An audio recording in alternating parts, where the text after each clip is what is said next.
Je vais vous parler de Cynthia. Cynthia est une jeune technicienne chez Orange. Agressée sexuellement sur son lieu de travail, elle oublie tout. C'est le retour sur site après Covid qui la panique et qui réveille le traumatisme. Elle contacte Sud, elle prévient l'entreprise, elle porte plainte. Son arrêt de travail est requalifié en accident de travail par la sécurité sociale au bout de quelques mois. Épaulée par Sud, elle ne sombre pas, mais elle est tiraillée entre son envie de reprendre et l'angoisse quand elle projette les conditions nécessaires pour le faire. Sud, parfois déroutée d'un projet mouvant, je change de région, je reste dans ma région. Sud l'accompagne auprès de l'employeur parce que c'est sa responsabilité, la responsabilité de l'employeur de lui proposer un poste où elle se sente en sécurité. Parce que pas ou peu de sanctions de l'auteur qui est revenu sur le site, une sensibilisation au sexisme ordinaire dans un milieu très masculin où les mains aux fesses sont pas un fait isolé, Orange n'a pas pris la mesure et n'a pas pris les mesures pour rassurer les femmes. Après 3 ans et demi d'arrêt de travail, enfin, Cynthia vient de reprendre le travail à mi-temps thérapeutique sur un autre site et avec les préconisations médicales qui tiennent compte de son traumatisme. Je m'appelle Camille. Mon supérieur hiérarchique m'a sexuellement harcelée et agressée, ce qui m'a conduit à un long arrêt maladie. Une enquête avait alors été diligentée par la direction, puis est ensuite tombée aux oubliettes pendant les longues années d'arrêt maladie. À ma reprise, mon supérieur avait eu une promotion et moi, j'étais affectée très loin de chez moi. Sud a sorti le dossier du placard.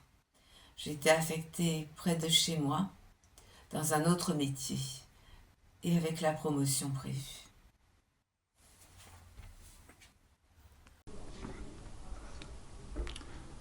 Claudia, la cinquantaine, a subi harcèlement sexuel et agression sexuelle pendant son travail, de la part d'un collègue qui l'a formé sur son nouveau poste. Processus trop habituel de nos directions, une minoration des faits, une proposition de médiation comme s'il s'agissait d'un différend entre deux personnes et non le résultat d'un patriarcat ancré dans les esprits des auteurs et de leur environnement. C'est parce que l'auteur, en réaction à la plainte pénale pour harcèlement et agression sexuelle, a porté plainte pour diffamation qu'elle a contacté notre équipe Sud. Comme pour Nadia, Cynthia, la reprise de travail dans un environnement sécurisant est pour elle un horizon lointain. Le quotidien, sortir, rencontrer des gens est encore difficile. Grâce à Sud, Claudia est reconnue en maladie professionnelle. Une première étape pour sa reconstruction. Je recommence. Encore une fois, les directions prennent à la légère des situations aux conséquences dramatiques, sans assurer ni la sécurité, ni la santé physique et morale de leurs salariés, ni appliquer la loi et leurs propres règlements intérieurs. Mais Sud est là, reste aux côtés des victimes et agit pour transformer les conditions et organisations de travail qui facilitent ces violences. Aujourd'hui, au colloque international des centres d'appel, Sud PTT a mis en place une cellule contre les violences sexistes et sexuelles, car nous savons que tous les milieux, y compris nos milieux militants, restent imprégnés du patriarcat de nos sociétés. Mais nous, on agit.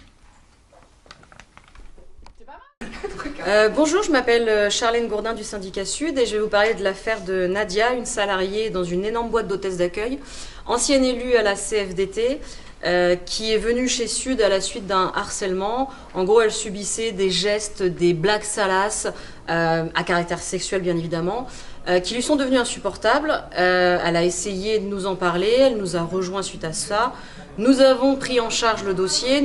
Nous avons demandé une enquête CSSCT avec l'employeur, qui a abouti forcément à rien du tout, puisque les faits ont été minorés malgré des témoignages, des éléments par mail, des captures d'écran, des témoignages d'autres collègues qui voyaient Nadia au quotidien. L'employeur n'a pas voulu prendre sa responsabilité. Une médiation, c'est la conclusion de cette enquête CSCT, une médiation entre l'harceleur et l'harcelé, ce qui ne se fait jamais. Au final, Nadia a décidé, avec notre soutien, de mettre son employeur au prud'homme. Forcément, l'employeur n'était pas d'accord puisqu'elle était salariée du CSE et que pour eux, la faute incombe au CSE puisqu'au moment des faits, elle était salariée du CSE. Nous avons décidé quand même de poursuivre les actions.